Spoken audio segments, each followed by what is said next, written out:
Shutterstock's game-changing creative AI takes on Canva. 6 must-see updates. Is Canva in trouble? Shutterstock just introduced the new creative AI features into its 700 million image library.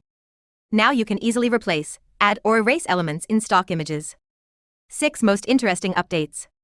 1. Magic brush. Modify an image by brushing over it, then describing what you'd like added or removed.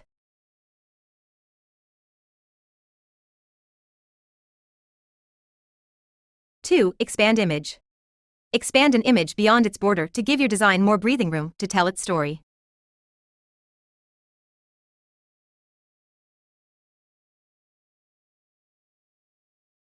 3. Variations. Generate alternate options of any stock or AI-generated image.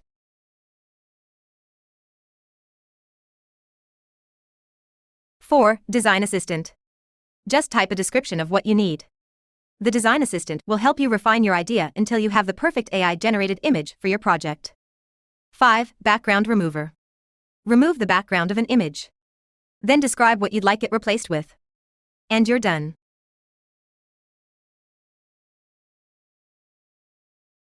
6. Image Generation with DALL-E 3. The company also announced that it's going to update its AI image generator, which was launched in beta in January. It will now have the latest version of OpenAI's DALL-E text-to-image generator.